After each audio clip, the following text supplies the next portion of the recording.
आप देख रहे हैं इंडिया टाउन न्यूज, भारत की बात। उजड़ रहा दुनिया का सबसे बड़ा मेला महाकुंभ। तो अब सवाल ये है कि महाकुंभ में लगे इतने बड़े इंफ्रास्ट्रक्चर का अब क्या होगा? टेंट और तंबू का क्या होगा? बिजली का सामान कहां जाएगा? पानी की व्यवस्था का क्या होगा? 1.5 लाख टॉयलेट और वॉश बेसिन का क्या होगा?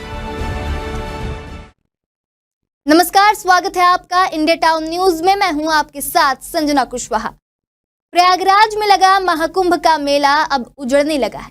1.25 महीने के इस मेले में दुनिया भर के श्रद्धालु करोड़ों की संख्या में पहुंचे थे, लेकिन मेला समाप्त होने के बाद अब इसकी चमक फीकी पड़ती नजर आ रही।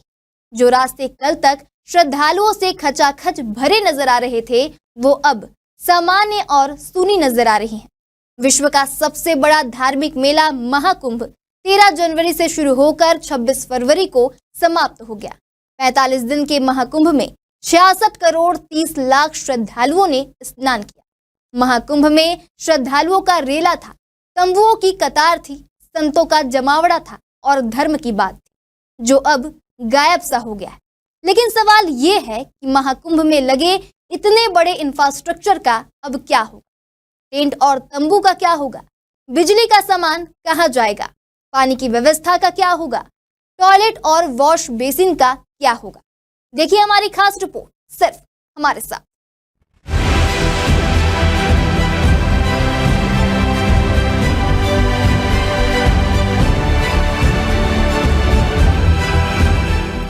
प्रयागराज में गंगा नदी के किनारे बसा दुनिया का सबसे बड़ा मेला महाकुंभ अब धीरे धीरे खत्म हो रहा है। 45 दिनों तक चले इस महाकुंभ को बसाने में 3 महीने लगे थे, लेकिन इसे हटाने में 1.5 से 2 महीने लगेंगे। मेले के दौरान 4000 एकड़ में फैले इस आयोजन में 1 लाख से ज्यादा टेंट लगाए गए थे, जिनमें 400 किलोमीटर कपड़ा इस्तेमाल हुआ था। अब इन्हें हटाने के लिए 10,000 से ज्यादा मजदूर दिन रात काम कर रहे हैं।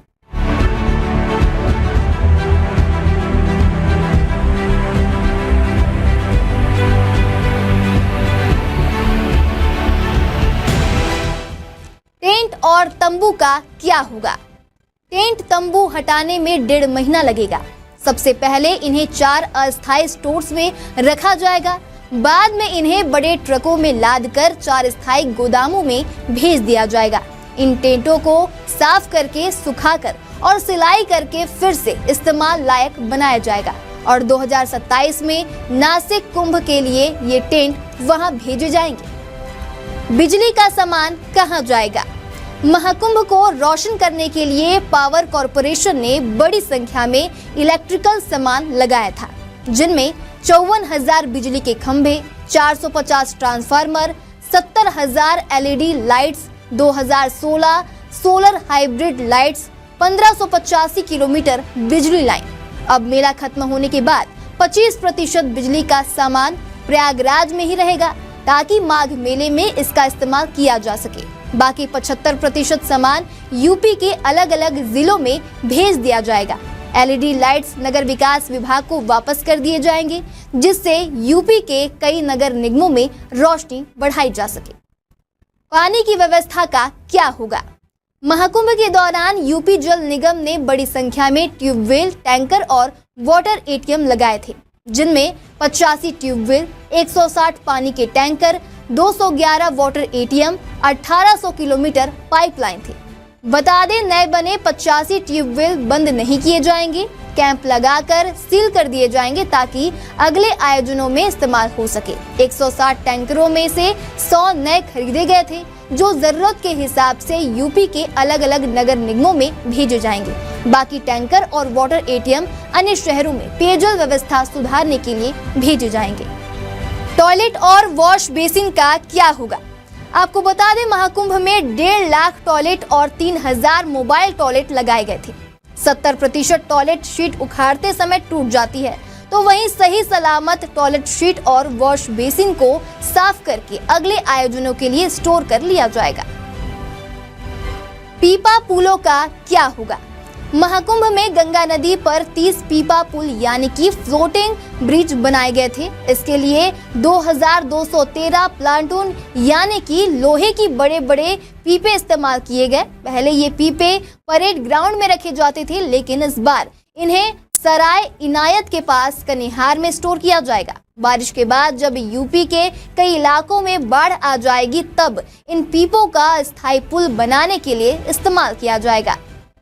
लोहे की सड़कें और बल्लियों का क्या होगा? महाकुंभ में लोहे की प्लेटों से बनी सड़कें बनाई गई थी। इन्हें उखाड़ने में 2 महीने का समय लगेगा। इन्हें अगले साल माघ मेले में फिर से लगाया जाएगा। टेंटों के लिए 68 लाख लकड़ी की बल्लियां इस्तेमाल हुई थी। इन्हें भी 2027 के नासिक कुंभ के लिए रखा जाएगा।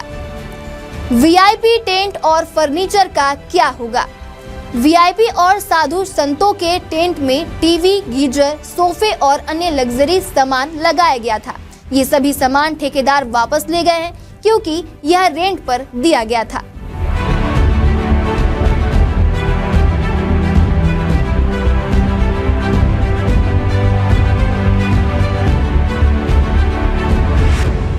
कुल मिलाकर महाकुंभ के खत्म होने के बाद भी इसका इंफ्रास्ट्रक्चर बर्बाद नहीं जाएगा। ज्यादातर सामान या तो भविष्य के आयोजनों में इस्तेमाल होगा या फिर यूपी के अन्य जिलों में भेजा जाएगा। अब सभी की नजर इस बात पर रहेगी कि 2027 के नासिक कुंभ के लिए क्या नई तैयारियां होती हैं और प्रयागराज का अनुभव वहां कैसे काम आता है। फिलहाल अभी के लिए इतना ही। अब मुझे दीजिए इजाजत और देखते रहिए इंडिया टाउन न्यूज, भारत की बात।